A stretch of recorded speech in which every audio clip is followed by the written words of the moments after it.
हमारे साथ अपराजिता सारंगी जी इस वक्त जुड़ी हैं। अपराजिता जी, यहाँ पर टिकैत साहब से बात हो रही थी, तो लगता नहीं कि उनकी नाराजगी दूर हुई है या फिर वो अपना आंदोलन वापस लेने वाले हैं। अब आगे क्या?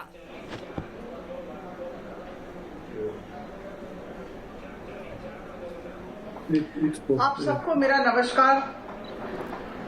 देखिए, ऐसा है कि 20 सितंबर 2020 को 3 कृषि कानून लाए गए। मैं संसद की सदस्य भी हूं और मैंने देखा है किस तरह से इन 3 कृषि कानूनों को पारित किया गया था। बहुत विचार विमर्श हुए थे, वाद विवाद हुए थे और उसके बाद हम सबने मिलकर इन्हें पारित किया और हम लोगों ने हर एक स्तर के व्यक्तियों को समझाने की कोशिश की। 12 बार सरकार की तरफ से किसान संगठनों के साथ बातचीत हुई, लेकिन कहीं न कहीं 1 साल बाद हमें ऐसा लगा, जो आज प्रधानमंत्री जी ने बड़े स्पष्ट शब्दों में कहा, हमारी तपस्या में कोई कमी रह गई थी। हम अपनी बात ठीक ढंग से समझा नहीं पाए या फिर वो समझना नहीं चाहते थे और जो विपक्षी दल है उन्होंने इसका फायदा उठाया और वो चाहते थे कि ये जो एक अशांति और अराजकता का माहौल है यह बना रहे।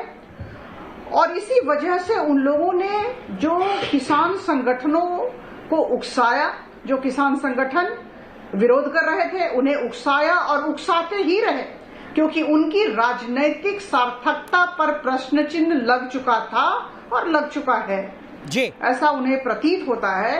कहीं ऐसा न हो कि आगामी दिनों में भारत के राजनीतिक मानचित्र से ये विलीन हो जाएं। तो इसी वजह से इन्होंने किसान संगठनों को उकसाया।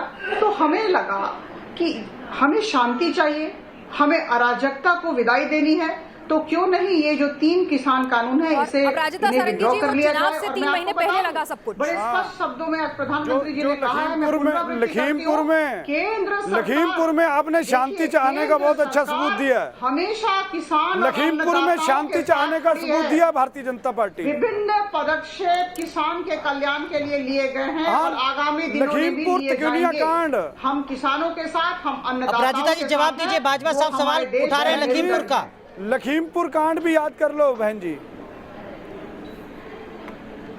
लखीमपुर का भी जवाब दे दीजिए बहन जी। किसानों के लिए कितना अच्छा किया भारतीय जनता पार्टी के मंत्री ने, इस पे भी जरा गौर करिए।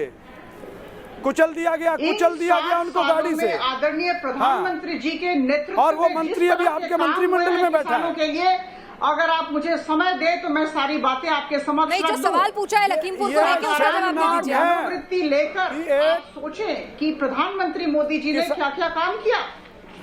नहीं, सवाल कुछ और है उनका, शायद आपने सुना नहीं। बाजवा साहब, आप सवाल दोहरा दीजिए। हम लोगों ने 1 लाख, मैं पूछ रहा हूँ, किसानों का हत्यारा मंत्रिमंडल में कैसे है? किसानों का हत्यारा बेनिफिट ट्रांसफर के माध्यम से किसानों का हत्यारा मोदी मंत्रिमंडल में कैसे है? देखिए, ऐसी बात है बहन जी, किसानों को कुचलने वाला मोदी मंत्रिमंडल में कैसे है बताइए। समझ लिया। अब आप शांत हो तो मैं बोलूं। आप शांत हो तो मैं बोलिए अपराजिता जी बोलिए। आप शांत हो तो मैं बोलूं। किसानों का हत्यारा उत्तर भी देंगे तो मैं क्या बोलूं? बोलिए बताइए जी, बोलिए। जगतार सिंह, बार बार प्रश्न को न दोहराएं, मैं समझ रही हूँ। देखिए, ऐसा है कि जो अभियुक्त हैं, जिन्हें अभियुक्त माना जा रहा है, उन्हें जेल में डाल दिया गया है। और अजय सिंह जी का जहां तक सवाल है, अजय सिंह जी उनके पिता हैं, लेकिन उनका इसमें कोई दोष नहीं है। वो मौका वारदात पर नहीं थे। और जहां तक बेटे का सवाल है, जैसा कि मैंने कहा, मैं पुनरावृत्ति करूंगी, उन्हें जेल में डाल दिया गया है और कानून, पुलिस अपना काम करेगी। The law will take its course, the law is taking its course.